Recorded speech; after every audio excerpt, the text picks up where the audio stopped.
Good evening, everyone. I'm Mary Close Oppenheimer, president of the Salisbury Forum. We're very pleased to have you with us here tonight. For those of you who aren't familiar with the Forum, we're based in Salisbury, Connecticut. We host nationally recognized speakers in free public forums. To learn more about our upcoming events, please go to our homepage and join our email list. You can follow us on Facebook if you'd like. If you or your friends miss one of our talks, videos are available on our website. Please save Wednesday, May 26th to hear our next speaker, Stephen Johnson. He'll be speaking about Extra Life, A Short History of Living Longer. It's the topic of his new book and his 4-part PBS series premiering on May 11th. He's the author of 12 previous books and was the host of the PBS series, How We Got to Now, and the podcast, American Innovations. He should be a fascinating speaker. Since our talks are free, we're very grateful for any and all donations. They're easy to make by clicking on the donate button on our website homepage. We'll have a Q&A period at the end of the talk, so click on the Q&A icon at the bottom center of your screen and type in any questions you may have. We're pleased to have Jerry Saltz with us here tonight. You might be surprised to learn that before becoming an art critic, he was a long-distance truck driver. Interesting background for an art critic. He began his art criticism career by writing for the Village Voice, and for the past 15 years has been the senior art critic for New York Magazine. After 2 previous nominations, he won the Pulitzer Prize for Criticism in 2018. Aside from his magazine articles, if you want to know what's happening in the art world, check out his Instagram page to see some wild photos, strong opinions, and provocative ideas. I can guarantee you it's quite addictive. Jerry's book, How to Be an Artist, is available on Oblong Books and Music in Millerton. To quote a review, it's an excellent read for any would-be artist who's looking for a blast of uplifting and inspirational advice grounded in the real world. Signed book plates will be available in early May, so please give Oblong a call if you'd like to get one. And with that, I want to welcome Jerry to the forum tonight. Hello, Salisbury Forum. Thank you for having me. I know it's a huge pain in the rear to do this in digital, non-disembodied world, but it's all we have of each other right now as the angel of death walks among us, and hopefully we'll be back in after times soon in the United States.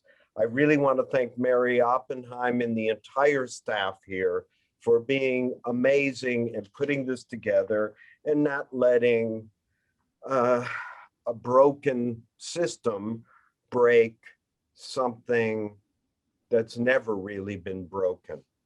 I assume that anybody listening to me right now on a Friday night, I'm in New York City, you can't really see out I'll try to, that's New York right out there. Can you see it? No. And I'm in my office just to show you. And, you know, it's a mess, just like yours. Next to my computer and papers, my razor is here. So I'm wearing all my clothes. If you're here tonight, it means you're kind of interested, as I am. I call myself an art lover. So maybe you're interested in art too. I am. The first thing I should tell you is that art is for anyone. It's just not for everyone, which is the way it should be. Art has never not been here. There's every evidence that Neanderthal people not only made hand stone axes, but they painted them as well and decorated bone and beaded jewelry. So we know that the impulse to make an abstract system of communication beyond words or without words has been with us since the beginning and before the beginning. There are now flutes that have been discovered, made by Neanderthal out of the femur bones of birds and whatnot. And no one really understands the scales that they use. The point being that art is with us now. It has never not been here. Art is, think of it as a super advanced operating system, maybe the most advanced operating system our species has ever developed to explore consciousness, to explore the seen world and the unseen world. Art is the only thing that can depict hell or yourself. Sometimes I think that art is kind of using us to reproduce itself. It's sometimes the way when you're working on anything and you work and you work and you work for hours and somebody calls and says, how's it going? And you say, I don't know. The muse just wasn't with me today. Other times you set to work and you disappear, as you know, this is called flow, for hours at a time, and you're bulletproof. You think you're pretty great for a full day until you start to not think so. And the muse touched you. Bob Dylan once said, when he was asked about how did he write this song, he just said, yeah, where does a song like that come from? Well, we don't know. I'm an art critic, as Mary mentioned. I should tell you a little bit of my backstory so you know that you could enter the art world because I did. You are a huge loser, but I am a much, much bigger loser, I assure you. I grew up in the suburbs of Chicago. I never thought about art. Art was a non-existent thing to me. Long story short, in high school, I saw that the people having sex were either in theater, music, or art. So I chose art and I tried to become an artist. To make an even longer story short, I did start making art. In my 20s, I started making art. I started showing it. I even started selling it. But then the demons started speaking to me. The garden variety demons that speak to you, that speak to me, that speak to Mary, that speak to everybody on this in this lecture. You don't know what you're doing. You didn't really go to school. You've got a bad neck. You don't have enough money. You didn't go to the right school. You're a bad schmoozer. You don't really know how to draw. You don't know how to, your art history. You don't know this. You don't know that. And behold, I listened to the demons. And in a way, I cast myself out. I self-exiled from the art world. I stopped making art. At this point, I had just moved from Chicago to New York, where I now live in Lower Manhattan on 9th Street. Look me up. I'm in what's called a phone book. I moved to Manhattan on the Lower East Side, over my my right shoulder, an exile after stopping. I didn't know what to do because I had no skills at all, like you.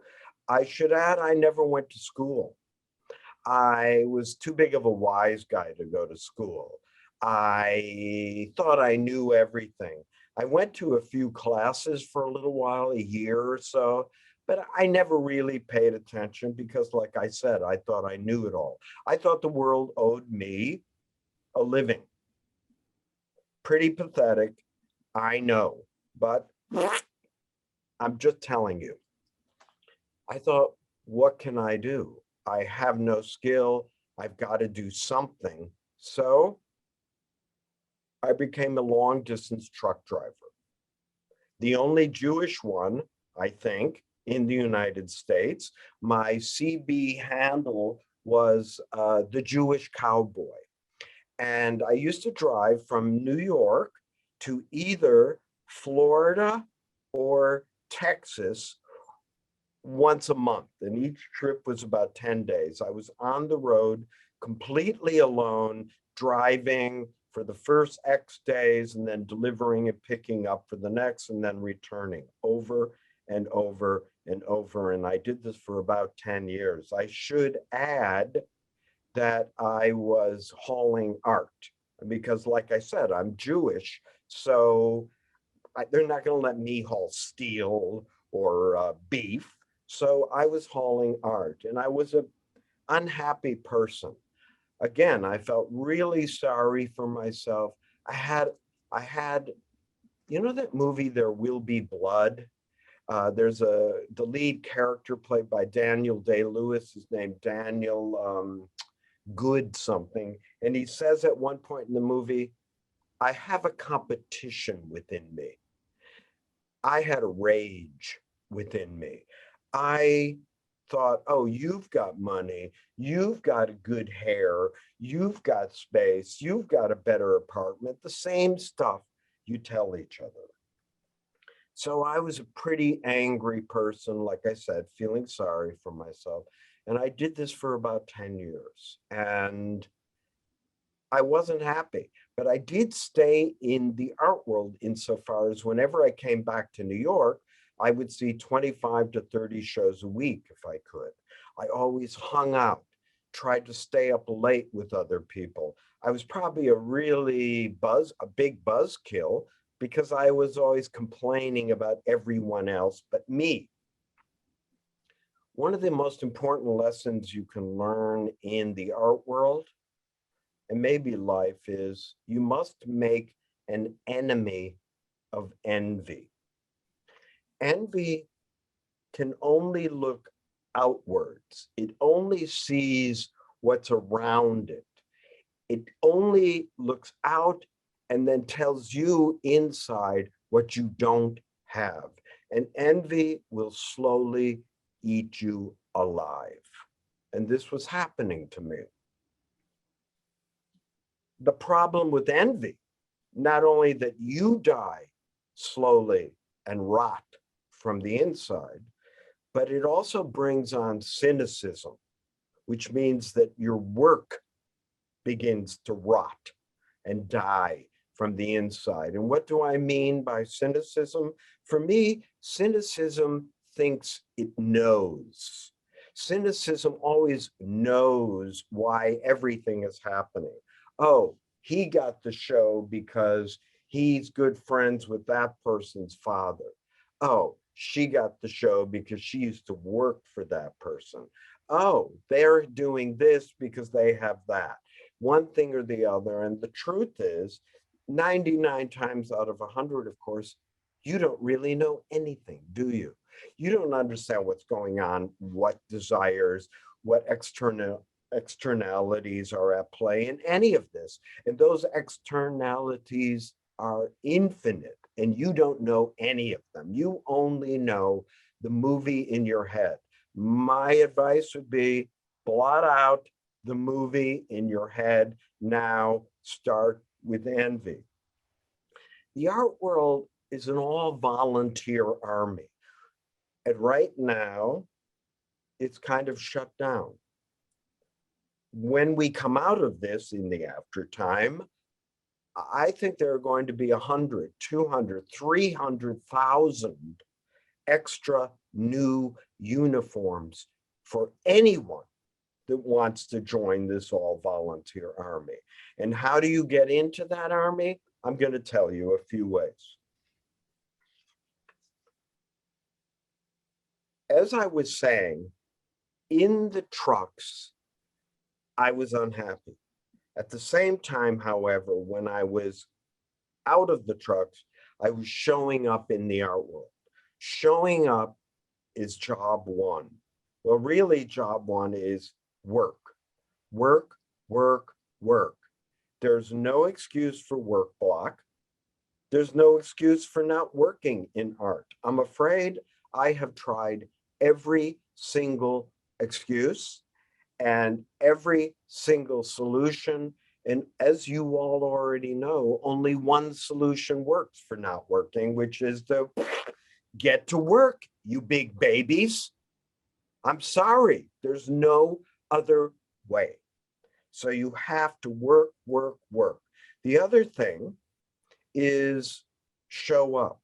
What I mean by showing up is I mentioned, first of all, that I would go, and I still go, to 25 or 30 shows a week, not during the pandemic, to see as much as I can see. I, like you, am giving myself my own education. We are all making it out of ourselves. We are all making this up as we go. We are all learning on the job all of the time. What I know this evening would shock me this morning when I woke up. This morning, I thought I was one person, and already I've been turned around by a few things I've seen, one or two things I've read, something I realized I was wrong about, something that wasn't quite right. You know the experience. Work, work, work. Show up.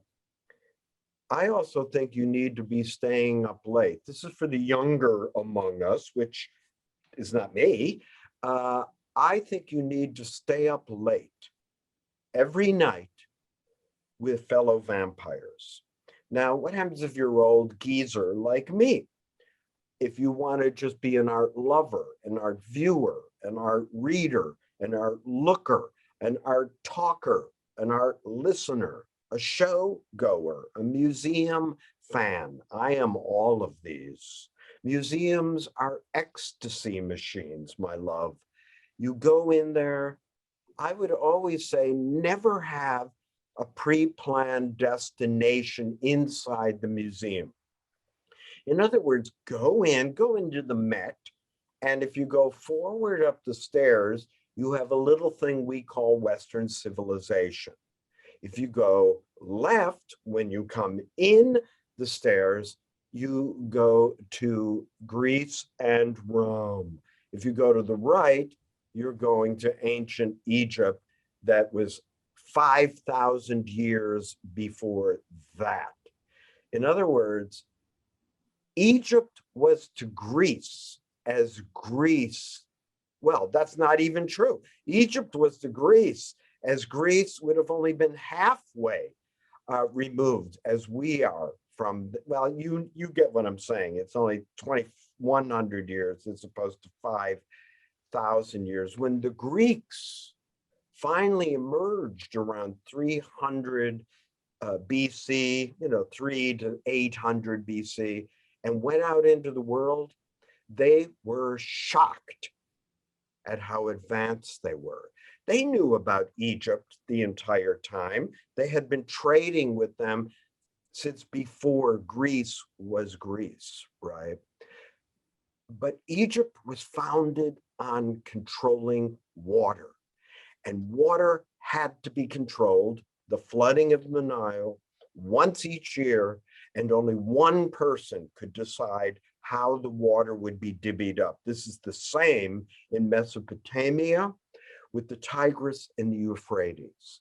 So only the Pharaoh could decide. And so the Pharaoh became a god. And the values of Egyptian culture were to have no change, that nothing must change in order to have a 5,000-year civilization, where we're working on having 200 and X years and already hitting real turbulence. Greece sailed out into the world and they went, wow, we have this little thing called philosophy. We're changing ceramics. We have a new idea about vessel painting, blah, blah, blah, blah, blah. Meanwhile, the Hittites over in the Middle East, their God emerges and looks around and says, "Thou shalt have no other gods before me. For I, the Lord your God, am a jealous God." What that God is saying is that I don't want you to believe in the Greek gods. I do not want you to look over across the Mediterranean at Italy. Forget those pigs. Do not look at Egypt and forget about our neighbors in Mesopotamia. Just listen to us. So you have all these cultures vying for kind of dominance in art, civilization, everything at the same time. Show up, stay up late with your fellow vampires, learn how to speak to one another late at night. You are teaching each other new idioms, new ways to think about the world.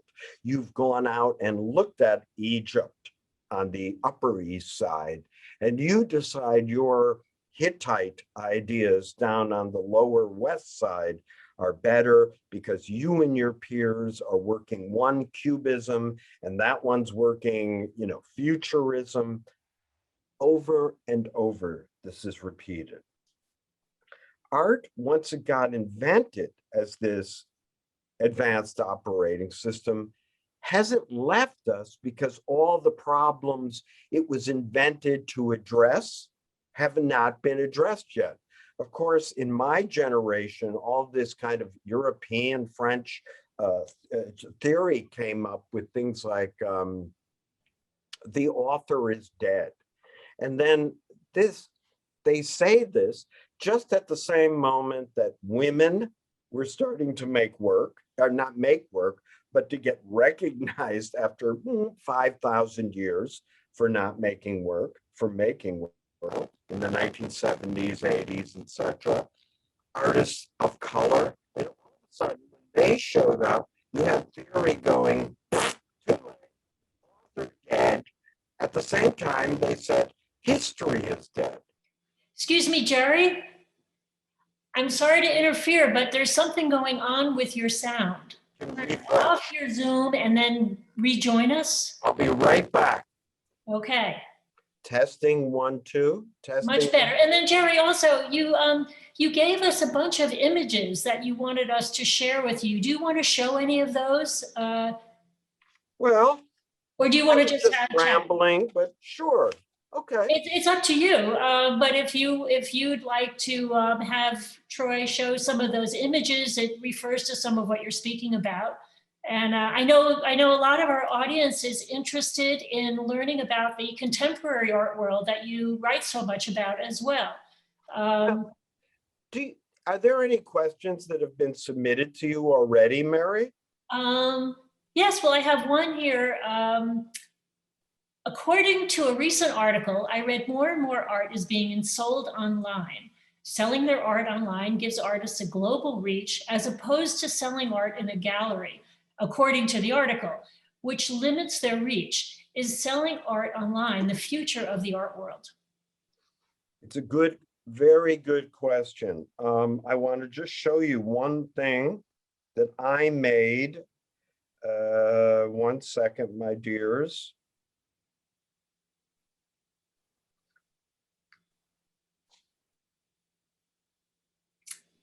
Kind of hard to see, but go ahead.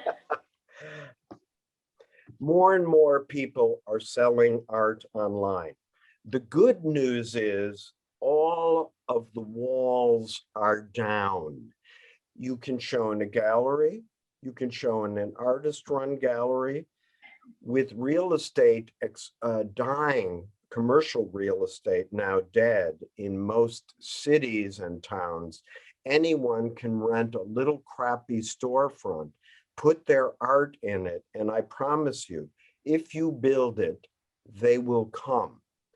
About showing art online, I'm sure you all heard about what is called NFT. That weird thing that I showed you, is an NFT. I made it. It is the first 10,000 posts that I made on my Instagram starting in 2012. I put it up as an NFT and for 100% charity to Memorial Sloan Kettering Hospital, the ovarian and uterine department, where my wife went, and they are God's saints, bodhisattva.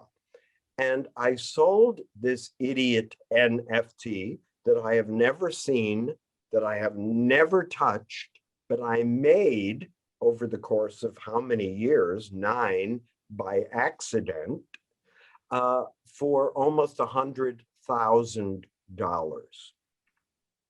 The money all went to charity. The money is all ridiculous. It's ridiculous, obscene, grotesque, that while we have been in pandemic, people online have made a fortune, and now they have all this extra money to burn. The idea of selling art online, however, is not ridiculous. And there are more and more platforms for very unknown artists to make their own bad art, like I did, put it for sale, and you could, and I am meeting artists as bad as you, selling their work for $3,000, $4,000, $5,000, $6,000. Let's not sneeze at $6,000, people. We could all use that. That's a quarter of a car. So people are selling it online. I want to stand up for art in the flesh. There's something I get from secretly touching every work of art that I see. While you're not looking, I kind of walk up and do that to it, and so do you. So I know that you're not saying, let's not go to galleries anymore, but the good news is if you look around online and find these platforms, one is called OpenSea. I don't know what it is. Another is called Super Rare. You might be able to sell your bad art the way I did for a little bit of money. Not my kind of money, but I'm already a brand and I promise this to charity. Anything else, Mary? Well, maybe just very briefly, can you say what NFT stands for and what it is? I don't want to belabor that now, but I think also the question was wondering about, aside from NFTs, you know, a lot of people are looking, even galleries post works online so people can see it more easily. You don't have to travel it around to see it. You don't necessarily have to go to an art fair to see it, and maybe you follow an artist, you like their work. So even in general, is the internet the future in many ways of the art market? But first, just a brief, definition of what an NFT is for people who may not know. I am a living idiot about tech. I've never watched the YouTube. It's called a non-fungible token. What that is that? I do not know. But basically, it's a digital file that exists in your computer or phone, which is then owned and exists only in the computer or phone of another person. The way the Mona Lisa exists only inside of the building called the Louvre. Other people can see it, blah, blah, blah. Do not get hung up on what the fuck is an NFT, because no one knows yet. As far as art being sold online, I mean, found online, yes. If you look at my idiot Instagram with 500,000 followers, what I like to do is post pictures of art that catches my eye that I find on Instagram.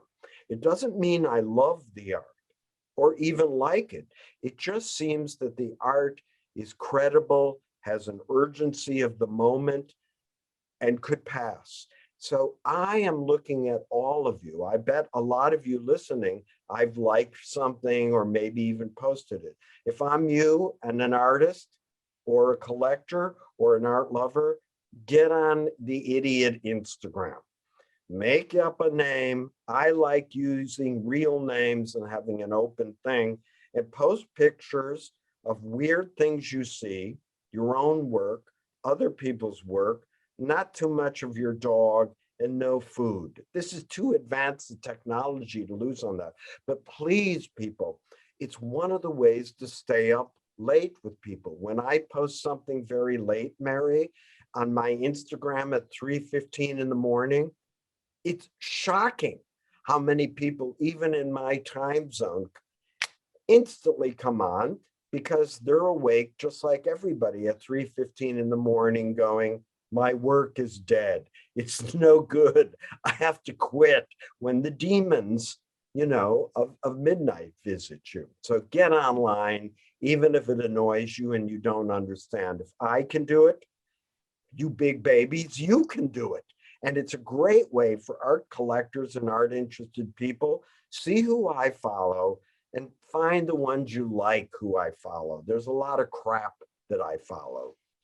All right, now I have, I wanted to ask two questions. Do you have any young or old emerging artists that you are following now who you think will become stars?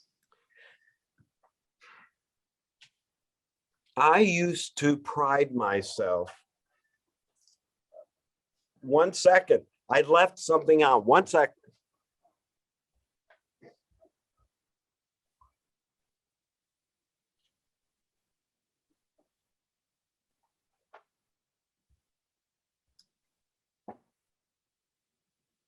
Do you want your money back? I'm beginning to wonder, Jerry. Hurting my feelings. I used to pride myself on knowing everything that was happening everywhere at once, but that is when the art world was much smaller, say in the 1990s, much whiter, much more from America and then Europe. Now, I don't have to tell you that the art world is very international and much, much more diverse. I will not name any names, but I will say there's a lot of great work being made.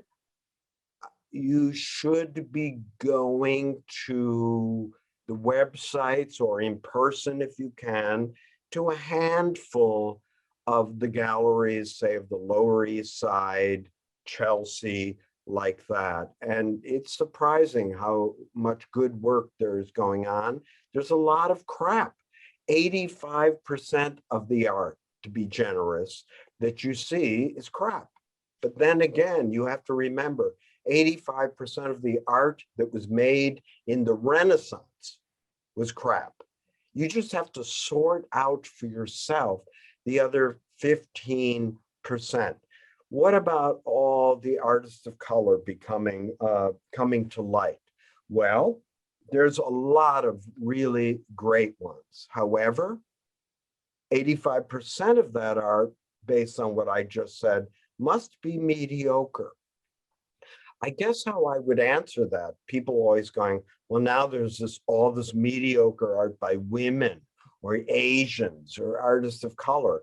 And the answer really is, it's no different than it always was. There was 85% of art by white men for the last 5,000 years. This will be sorted out the same way it's always sorted out. So really keep your eyes open. It's a change agent. The pandemic and America in upheaval, in particular America and other countries, are producing wild change agents. And all you have to do to be part of that change is keep your eyes open. Don't decide you already know better. Just keep examining the conditions on the ground and make certain, in closing on this question, that you're in touch with other people like you to talk about it, to bounce your bad idea off theirs. Okay, I have a question now. Can you speak about or compare the Hockney exhibit at the Morgan with the Alice Neal exhibit at the Met? And these people who may not be familiar with them are incredible exhibitions of two major artists of the 20th century. So. David Hockney is 90 something years old now. I'm going to go back to him in a minute. He's English from Yorkshire. Alice Neal, a great, epically great artist, born outside Philadelphia in the year 1900 in Clarion, Pennsylvania, outside Philly. She grows up and becomes an artist. In her 20s, she goes to an art school of all women because she didn't, quote, want to be distracted by pretty boys, unquote. She begins painting in the 20s, gets married to a Cuban, a well-to-do Cuban. He wants her to go to Cuba with him. She does not want to go because she knows she'll have to play the role of good wife. Eventually, he goes and then eventually convinces her to join him. They begin painting together, all is well. She gets pregnant, has a daughter. The daughter, they then as a family bring the daughter back to the Bronx. This is just before the Depression. They move up to the Bronx, and then tragedy strikes, and the child dies of diphtheria. Very quickly thereafter,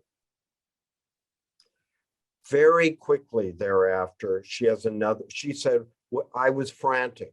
I was dying. What else could I do but get pregnant? She gets pregnant, delivers a second daughter, and this husband kidnaps the daughter and brings her to Cuba. Then leaves the daughter with the Cuban parents. He goes to Europe to be a famous artist, and Neal has a nervous breakdown, is institutionalized. Think about this. For a woman to be institutionalized in 1929-30 in America was to be lost forever. You do not get out of those places once you get in. She tried to commit suicide once with gas and a second time by eating glass. Somehow she got out. She began painting again. And again, very long story short, she took many lovers. As a woman critic named Helen Molesworthy, I'm going to say a dirty thing now, said Alice liked dicks. Not my words. She took many lovers. One of her lovers, I can't remember his first name suddenly, Doolittle, a sailor, at one point in a jealous rage of another one of her lovers, slashed 50 of her paintings and burned 300 of her drawings. Her life was harrowing. She painted into her 70s with almost no recognition. She painted, and finally, in 1974, at the age of 74, Alice Neal had a retrospective at the Whitney Museum. Her portraits, especially of pregnant women, of women in a condition that no one has ever painted before, with a kind of knowledge of the old masters in these women, of what will happen with these children, are not to be missed. Please book tickets at the Met. Wait in line for the time ticket to let you in. You are seeing a kind of American Van Gogh, where every bit of the surface is alive, where there's subject matter, electric paint, intense spirituality, a bottomless knowledge, and a truly great American artist. Did it have to take this long to be rediscovered? God damn it, it shouldn't have. David Hockney is a different case, known more as an illustrator and part of the homosexual scene in the 1960s that revolved around Warhol, Johns, Rauschenberg, but now He's been having the last 25 years of incredible work. I haven't seen this new work, but you have, like Neal, an artist in their 90s, painting at the top of his game. Make it your business to see these two geezers and see what multitudes art contains. Thanks. I have a question here. What goes through your mind when you look at new to you artist's work, your critical process? When I see any work of art, I try to get very, is that what you asked? What do I? Yeah. It's like when you're looking at an artist's work that you've never come across, you don't know the artist, but you're just fresh to it. What goes through your mind? How do you, reflect on it, judge it, etc.? That is a great question. You have to get very, very quiet inside. All the voices that tell yourself, oh, this only took 5 minutes, or God, I'm in Larry Gagosian gallery where everything costs $5 million, or you're worried about the prices, or if your pants are too tight, or if you have good looking shoes on. All of that has to be quiet. All those voices that tell you, really, what are you looking at? The truth is, do not try to understand art. That is the first mistake people make. Do you try to understand Mozart? Do you understand ABBA? You just dance barefoot to ABBA. To Mozart, you're just carried away. With art, it speaks with this otherness in a language that doesn't have words, that is, in that sense, beyond that kind of meaning. You have to be willing to talk to yourself, get lost, get embarrassed. Start telling yourself, well, this surface is very bumpy. All the color is kind of greenish and brown. There seem to be daubs everywhere. This artist seems to really want to show their tracks, every single brush stroke they made. This is a male artist painting some naked woman, but is he painting her in any way that's new or different or open? I'm looking for radical vulnerability in art. That means an artist who is willing to do a number of things. One, redefine skill. It isn't enough for even all of you to take all these years just to be able to draw perfectly. That is a great set of tools.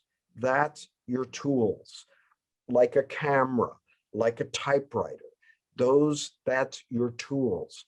My question is, what will you do with the tools? Do you want to do something original with them? Or do you want to make more like Egypt? If you want to make a drawing that just looks like Manet or Monet, that's okay with me, but then I'm not really hearing your voice. You're not flying on extended wings and that kind of bravery.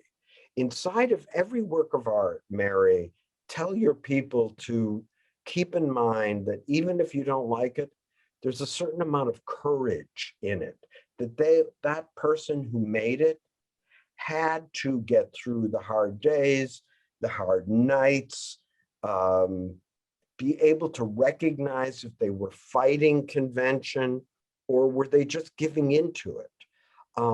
I'll tell you how artists look at work. I can always tell when there's an artist next to me. Here's how I look at art.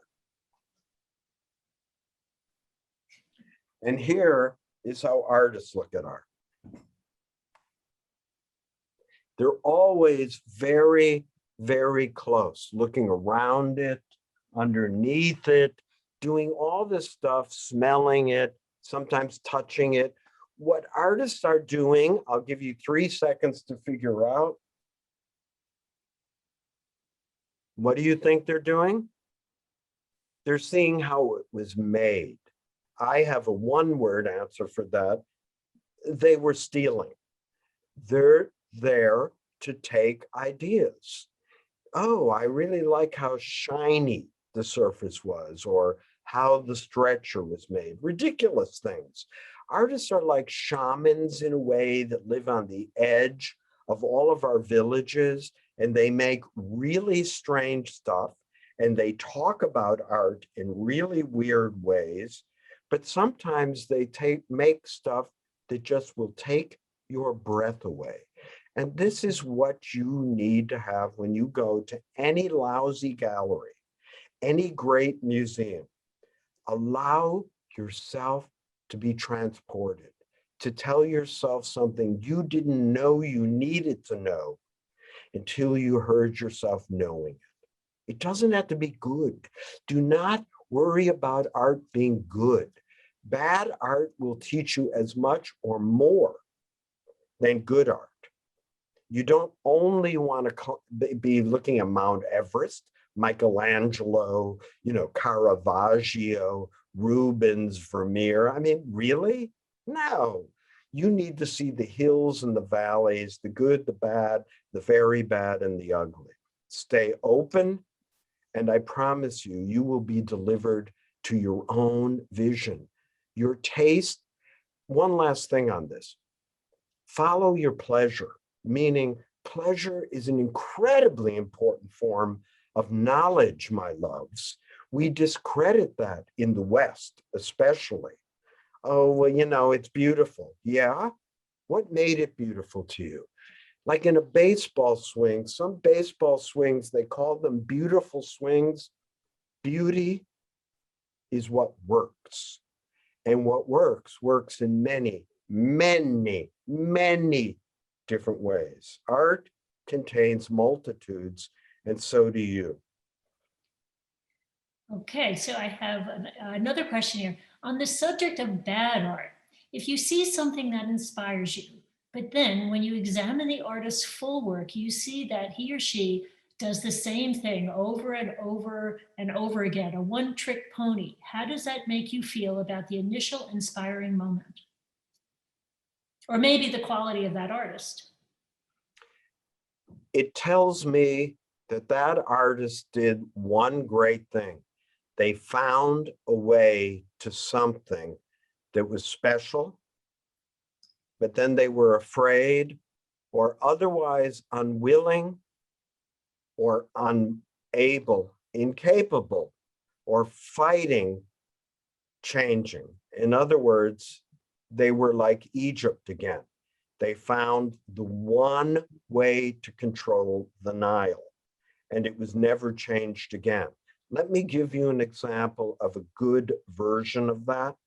A river that was never the same, but it's always the same river. There's an artist named Morandi or Robert Ryman. Robert Ryman almost only painted white paintings.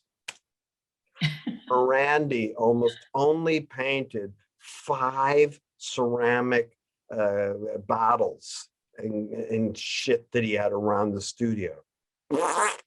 That's it. Now, what they found was that there was infinite variety, whether it be, again, was it in the surface, the bigness of the paint stroke, the thickness, the quickness, the viscosity of the paint, the support, in other words, the stretcher or the wood surface, etc. Within a very narrow confine, they found infinity. Let me give you 2 examples of that. A classic blues progression or country and western. Those are 2 skyscrapers that never change. And Dolly Parton wrote Jolene and I Will Always Love You on the same day with the exact same structure. That is called being struck by lightning twice. Parton has often talked about, like, aren't those songs something? All of our work has an otherness to it. Like, again, that cosmic force I was trying to babble about before the sound went bad, that something just got put together. Maybe we are just tools for the universe to know itself a little, and art is one of those tools. Stay open, change. It must change. Be brave. You must be willing to be crappy, to fail flamboyantly for me. I do. Sometimes I write something, again, I think I'm a god when I've written it, and then I might read it a year later and go, holy God, what an empty, blankie. And it hurts. It hurts a lot. But tomorrow's another day. And for artists here, I have one other piece of advice. Finish the damn thing. Do not keep working on the same thing. I'm sorry. At a certain point, it's fucking done. Okay? You're not going to make it much better. You're not going to make it much worse. All artists know the feeling of when the painting goes outside the door, they're still running after the truck trying to paint it. You'll start again tomorrow. Do not get stuck on a gigantic project, okay? Even Moby Dick was written in about a year with a pen, for God's sake. Finish the damn thing, you big babies. Next question. All right, so let's see. That's more of a comment. It's that maybe art is the tool of the universe, that the universe gave us to understand ourselves and the universe a little bit more, growth. But that's really just a comment. Although I do agree with your just recent comment as an artist, when a painting is not working out and you keep on working to salvage it, forget about it. Move on. It never gets there. Mary is an artist. She knows. You have to listen to the wild voices in your head. You have to just shut the up, okay? You have to understand that how many of you have dogs, okay?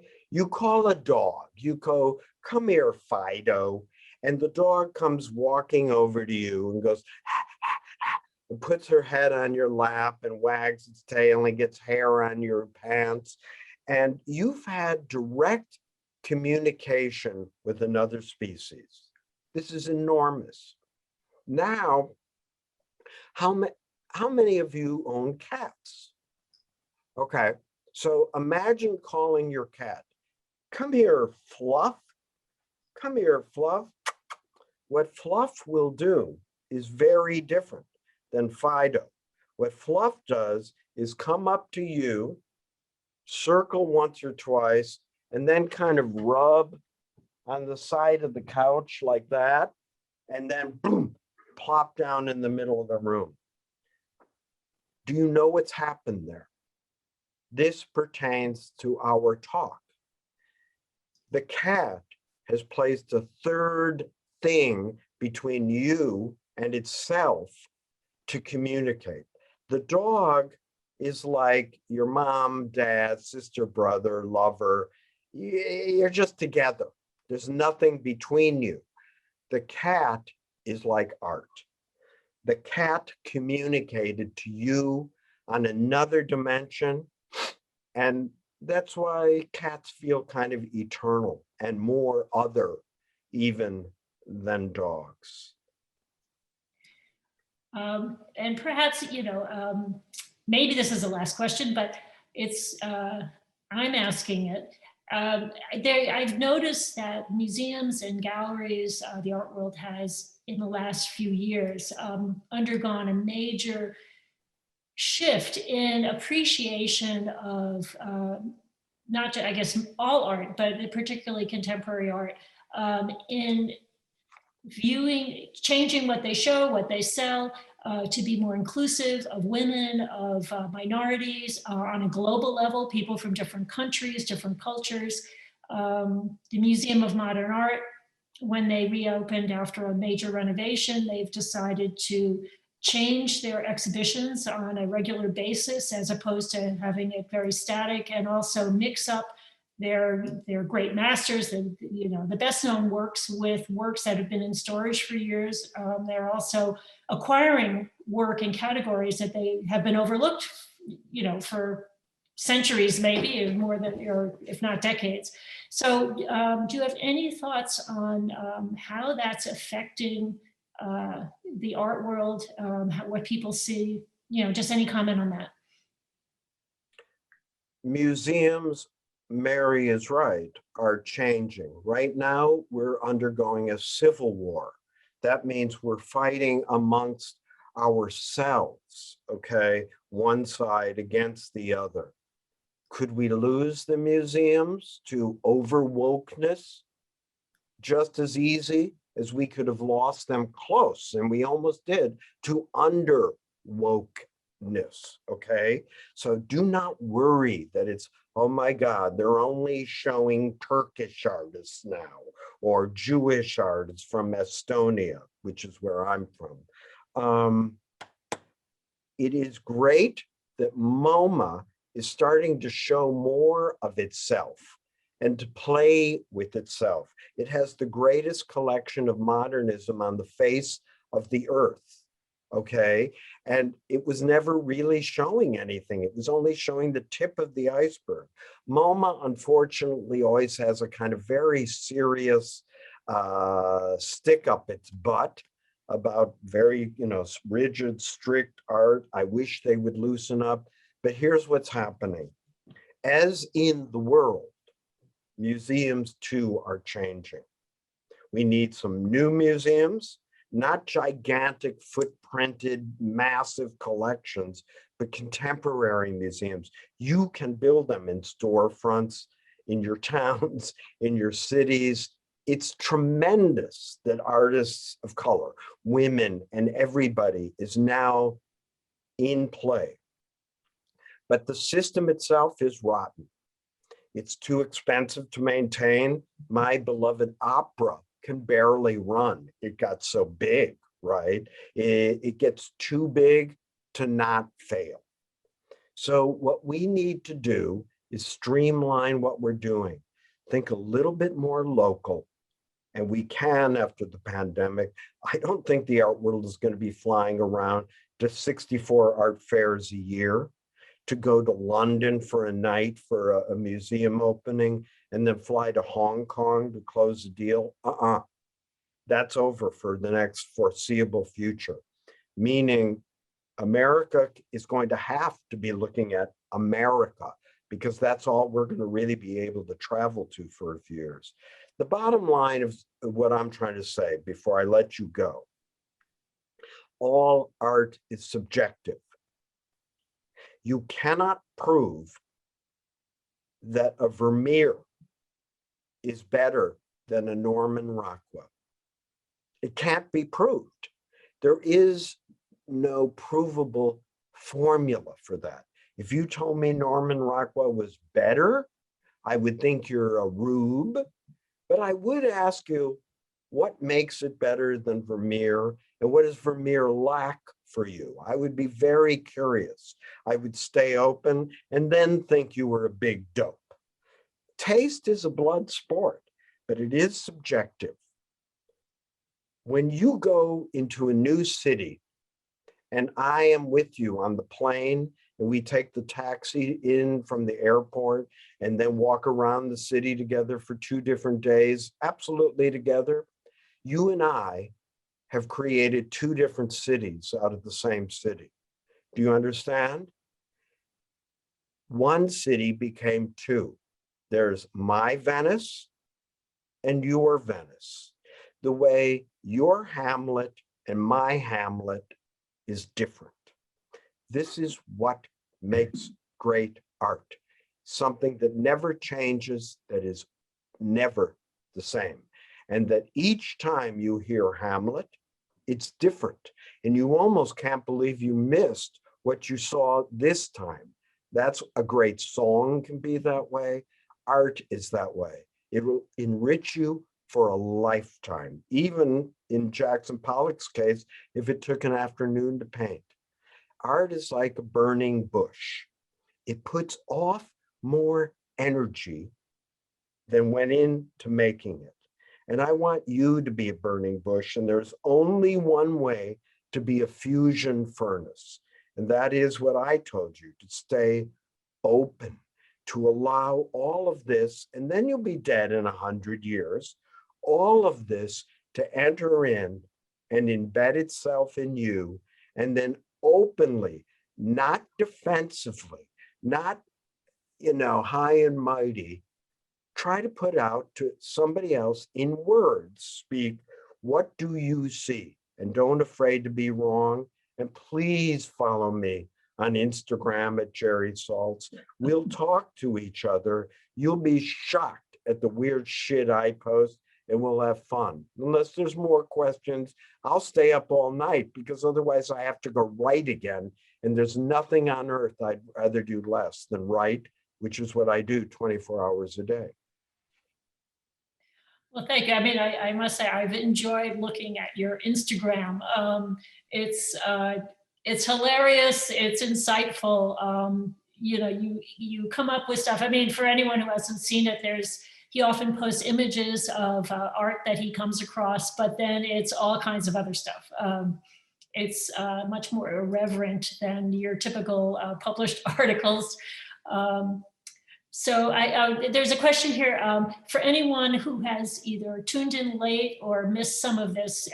The recording should be up on our website within a day or two. Thanks to Frank Fitzmaurice, our board member and tech guru. He's incredibly quick with that. Jerry, I can't thank you enough for joining us tonight. And also all of our audience, thank you for coming along for the ride. So we look forward to seeing you in May with Stephen Johnson's talk. But in the meantime, Jerry, is there anything else you want to say before we say goodnight? I owe all of you. I didn't get to the images, but I didn't really want to. It would be too distant and too roundabout in an already distant and roundabout format. I owe all of you for bearing with Mary and me. And someday in the after time, let's do this again in the flesh. I'll do it for free for them. God damn it. And we'll have some actual fun instead of you not being able to hear me. And I love all of you, and get to work. Thank you very much.